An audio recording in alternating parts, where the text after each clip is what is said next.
Hi friends, ഇന്ന് നമ്മൾ discuss ചെയ്യാൻ പോകുന്ന chapter disasters and disaster management in India by Anjana മജുംദാറാണ്. അപ്പോൾ നമുക്ക് വേഗം തന്നെ വീഡിയോയിലേക്ക് കിടക്കാം.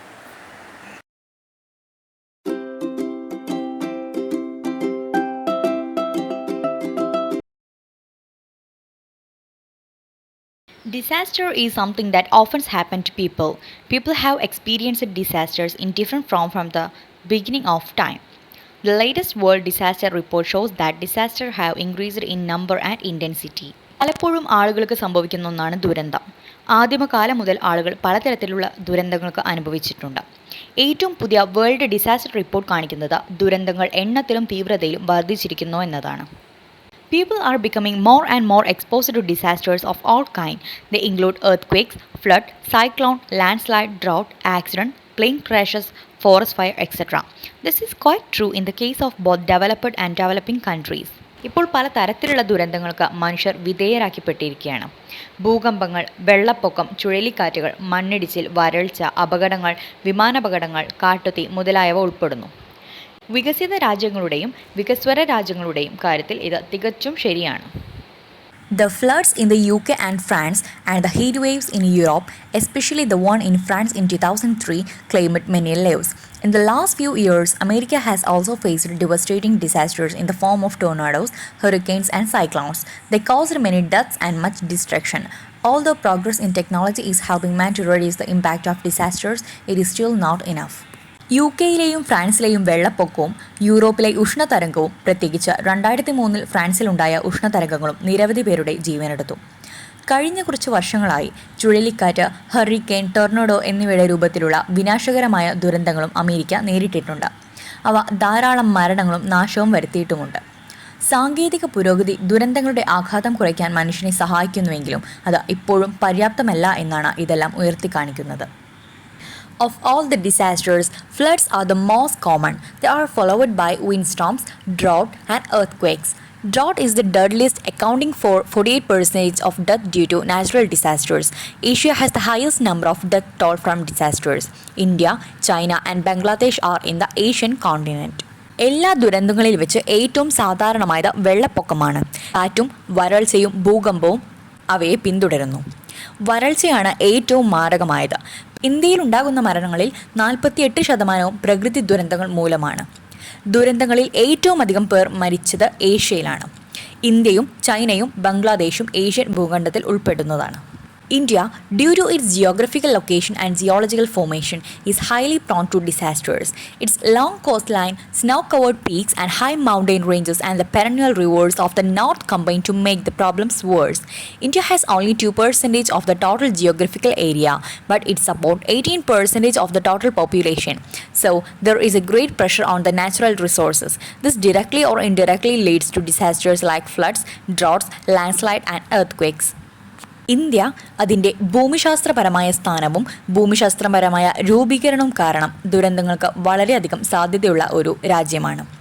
അതിൻ്റെ നീണ്ട കടൽ തീരവും മഞ്ഞുമൂടിയ കൊടുമുടികളും ഉയർന്ന പർവ്വതനിരകളും വടക്ക് ഭാഗത്തുള്ള വറ്റാത്ത നദികളും കൂടി ചേർന്ന പ്രശ്നങ്ങൾ കൂടുതൽ വഷളാകുന്നു. മൊത്തം ഭൂമിശാസ്ത്രപരമായ വിസ്തൃതിയുടെ 2% മാത്രമാണ് ഇന്ത്യയിലുള്ളത്. എന്നാൽ ഇത് മൊത്തം ജനസംഖ്യയുടെ 18% ആളുകളെ പിന്തുണയ്ക്കുന്നുണ്ട്. അതിനാൽ തന്നെ പ്രകൃതി വിഭവങ്ങളിൽ വലിയ സമ്മർദ്ദമാണുള്ളത്. ഇത് നേരിട്ടോ അല്ലാതെയോ വെള്ളപ്പൊക്കം, വരൾച്ച, ഉരുൾപൊട്ടൽ, ഭൂകമ്പം തുടങ്ങിയ ദുരന്തങ്ങളിലേക്ക് നയിക്കുന്നു. Among all the disasters in India, the tsunami is a relatively new thing. Due to the lack of an adequate warning system, the tsunami of 2004 destroyed a large portion of the coastal region of Tamil Nadu, Kerala, Andhra Pradesh, and also the Andaman and Nicobar Island. It killed many people and destroyed properties worth many crores. അതായത് ഇന്ത്യയിൽ നടന്ന എല്ലാ ദുരന്തങ്ങളെയും വെച്ച് നോക്കുമ്പോൾ tsunami എന്നത് പുതിയൊരു കാര്യമായിരുന്നു. മതിയായ മുന്നറിയിപ്പ് സംവിധാനം ഇല്ലാത്തതുകൊണ്ട് തന്നെ ആ സുനാമി തമിഴ്നാട്, കേരള, ആന്ധ്രാപ്രദേശ് കൂടാതെ ആൻഡമാൻ ആൻഡ് നിക്കോബാർ ഐലാൻഡിൻ്റെ ഒരുപാട് തീരപ്രദേശങ്ങൾ നമുക്ക് നഷ്ടപ്പെടുത്തി.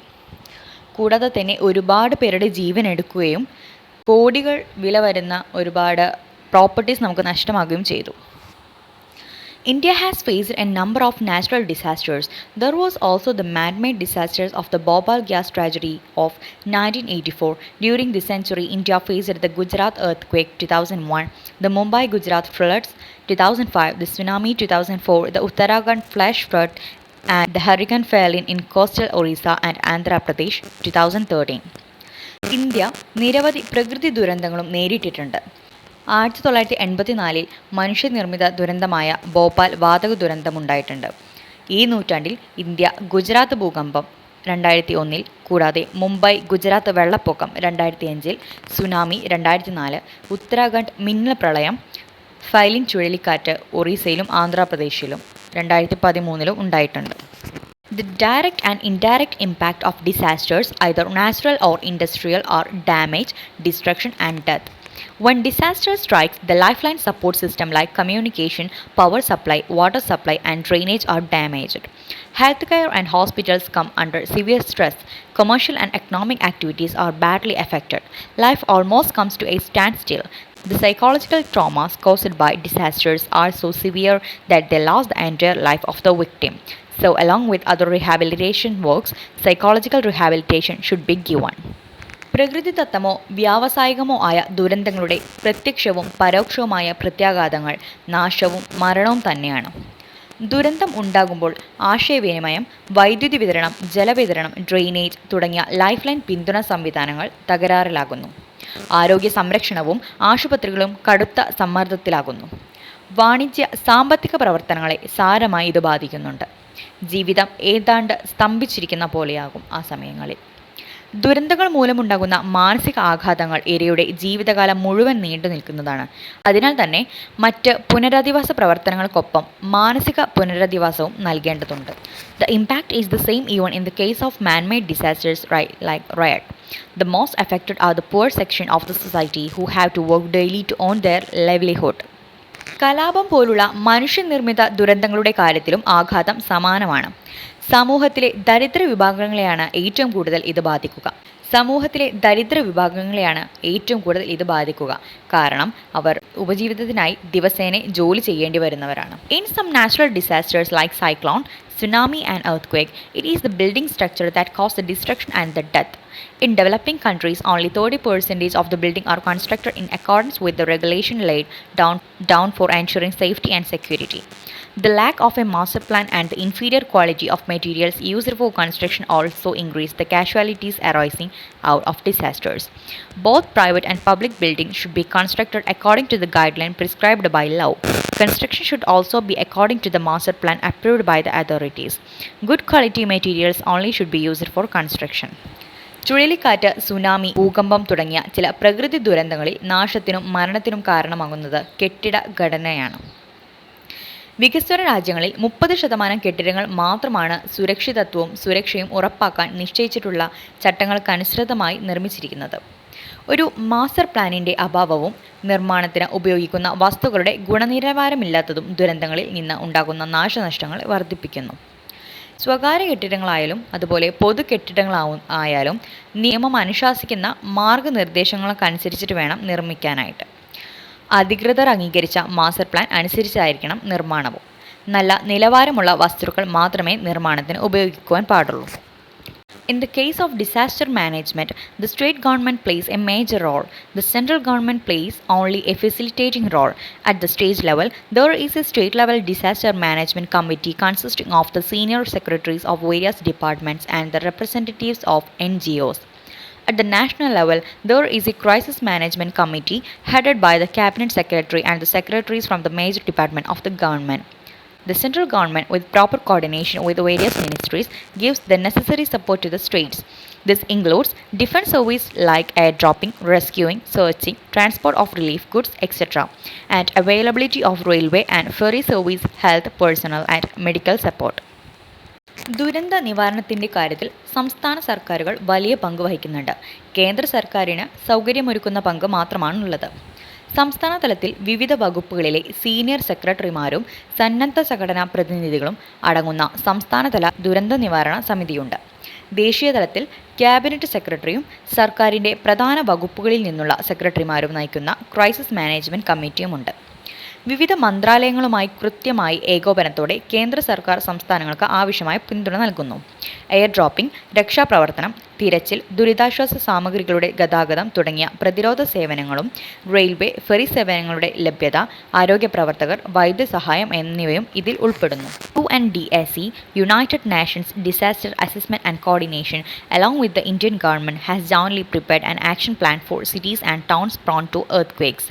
In vulnerable areas, the existing buildings should be technically assessed and owners should be informed about the weakness in their construction. It is estimated that nearly a million buildings are constructed in India each year and an equal number of them get damaged as a result of disasters. To reduce the damage to building, a monitoring mechanism should be set up. It should work in proper coordination with the concerned authorities to ensure the fulfillment of building codes. UNDAC Indian ഗവൺമെൻറ്റുമായി ചേർന്ന് ഭൂകമ്പ സാധ്യതയുള്ള നഗരങ്ങൾക്കും പട്ടണങ്ങൾക്കുമായി സംയുക്തമായി ഒരു കർമ്മ പദ്ധതി തയ്യാറാക്കിയിട്ടുണ്ട്. ദുർബല പ്രദേശങ്ങളിൽ നിലവിലുള്ള കെട്ടിടങ്ങൾ സാങ്കേതികമായി വിലയിരുത്തുകയും അവയുടെ നിർമ്മാണത്തിലെ പോരായ്മകളെക്കുറിച്ച് ഉടമകളെ അറിയിക്കുകയും വേണം. ഇന്ത്യയിൽ ഓരോ വർഷവും ഏകദേശം 1 ദശലക്ഷം കെട്ടിടങ്ങൾ നിർമ്മിക്കപ്പെടുന്നുവെന്നും അവയിൽ തുല്യമായ എണ്ണം ദുരന്തങ്ങളുടെ ഫലമായി കേടുപാടുകൾ സംഭവിക്കുന്നുവെന്നും കണക്കാക്കപ്പെടുന്നു. കെട്ടിടങ്ങളുടെ കേടുപാടുകൾ കുറയ്ക്കുന്നതിന് നിരീക്ഷണ സംവിധാനം സ്ഥാപിക്കണം. ബിൽഡിംഗ് കോഡുകളുടെ പൂർത്തീകരണം ഉറപ്പാക്കാൻ ബന്ധപ്പെട്ട അധികാരികളുമായി കൃത്യമായ ഏകോപനത്തോടെ പ്രവർത്തിക്കണം. Rehabilitation is an integral part of disaster management. Disasters are non-routine events and so they need non-routine services. It means the government can't rely on normal procedures to take urgent action. There should be proper coordination among the various departments of the government to bring speedy relief to the victim. The rescue teams have to learn special skills and attitudes in dealing with disasters. They need to be well equipped and should have the latest technologies. ദുരന്ത നിവാരണത്തിൻ്റെ അവിഭാജ്യ ഘടകമാണ് പുനരധിവാസം. ദുരന്തങ്ങൾ സാധാരണ സംഭവങ്ങളല്ല, അതുകൊണ്ട് തന്നെ അവയ്ക്ക് പതിവ് സേവനങ്ങൾ ആവശ്യമാണ്. അടിയന്തര നടപടിയെടുക്കാൻ സർക്കാരിന് സാധാരണ നടപടിക്രമങ്ങളെ ആശ്രയിക്കാനാവില്ലെന്നാണ് ഇതിനർത്ഥം. ദുരിതബാധിതർക്ക് വേഗത്തിലുള്ള സഹായം എത്തിക്കാൻ സർക്കാരിൻ്റെ വിവിധ വകുപ്പുകൾ തമ്മിൽ കൃത്യമായ ഏകോപനം ഉണ്ടാകണം. ദുരന്തങ്ങളെ നേരിടുന്നതിൽ രക്ഷാപ്രവർത്തകർ പ്രത്യേക വൈദഗ്ധ്യവും മനോഭാവവും പഠിക്കേണ്ടതുണ്ട്. അവ നന്നായി സജ്ജീകരിക്കുകയും അത്യാധുനിക സാങ്കേതിക വിദ്യകൾ ഉണ്ടായിരിക്കുകയും വേണം. Disaster management has acquired greater importance of late. The purpose is not to prevent natural or man-made disasters. We may not be able to prevent many of these disasters, but we can definitely reduce their destructive impact. ദുരന്ത നിവാരണത്തിന് ഏറെ പ്രാധാന്യമുണ്ട്. പ്രകൃതിദത്തമോ മനുഷ്യനിർമ്മിതമോ ആയ ദുരന്തങ്ങൾ തടയുകയല്ല ലക്ഷ്യം. ഈ ദുരന്തങ്ങളിൽ പലതും തടയാൻ നമുക്ക് കഴിഞ്ഞേക്കുകയില്ല, പക്ഷേ അവയുടെ വിനാശകരമായ ആഘാതം നമുക്ക് തീർച്ചയായും കുറയ്ക്കാനാകും. ഇനി ഈ ചാപ്റ്ററിൽ നിന്ന് ചോദിക്കാൻ വളരെ ചാൻസ് ഉള്ള ഒരു ക്വസ്റ്റ്യനാണ് പ്രിസി റൈറ്റിംഗ്. അപ്പോൾ പ്രിസി റൈറ്റിംഗ് എഴുതുമ്പോൾ ശ്രദ്ധിക്കേണ്ട ചില ഇമ്പോർട്ടൻ്റ് ആയിട്ടുള്ള ടിപ്സ് ഞാൻ നിങ്ങൾക്ക് തരാം. ഓക്കെ, ഇതിൻ്റെ ഫസ്റ്റ് മെയിൻ പോയിൻ്റ് ആണ് should be A third of the passage given. നിങ്ങൾക്ക് തന്നിരിക്കുന്ന പാസേജിൻ്റെ 1/3 ഭാഗമാക്കിയിട്ട് എഴുതണം, അതായത് അത്രയും ചുരുക്കി എഴുതണം എന്നാണ് പറയുന്നത്. The second one is should be a brief list of the passage expressed by your own words. ഈ പാസേജ് എന്ന് പറയുന്നത് നിങ്ങളുടെ സ്വന്തമായിട്ടുള്ള വാക്കുകൾ പ്രകടിപ്പിക്കുന്ന ഒരു ബ്രീഫ് ലിസ്റ്റ് ആയിരിക്കണം എന്നാണ് പറയുന്നത്. ഇനി നെക്സ്റ്റ് നോക്കുകയാണെങ്കിൽ should be full, that is it should contain all the essential ideas or facts in the original passage. നമുക്ക് തന്നിരിക്കുന്ന പാസേജിലുള്ള മെയിനായിട്ടുള്ള ഇമ്പോർട്ടൻ്റ് ആയിട്ടുള്ള ഐഡിയാസ്, ഫാക്ട്സ് ഒക്കെ നിങ്ങൾ ഈ എഴുതുന്ന പ്രിസിയിലും ഉണ്ടായിരിക്കണം എന്നാണ്. അതായത് ആ മെയിനായിട്ടുള്ള കാര്യങ്ങളൊന്നും വിട്ടുപോകാൻ പാടില്ല. Then always written in reported speech. നിങ്ങളിതൊരു റിപ്പോർട്ടഡ് സ്പീച്ച് രൂപത്തിലാണ് എഴുതേണ്ടത്. അതായത് ഒരാളിൽ നിന്നും പറഞ്ഞു കേട്ടത് നമ്മൾ മറ്റൊരാൾക്ക് പറഞ്ഞു കൊടുക്കുന്ന ഒരു രൂപത്തിലായിരിക്കണം നിങ്ങൾ എഴുതേണ്ടത്. And the last one is give A suitable title. അതിന് അനുയോജ്യമായ നല്ലൊരു തലക്കെട്ട് കൂടി നൽകുക എന്നാണ്. അപ്പോൾ ഇത്രയും കാര്യങ്ങൾ ശ്രദ്ധിച്ചാൽ നിങ്ങൾക്കൊരു പെർഫെക്റ്റ് പ്രിസി എഴുതാൻ പറ്റും.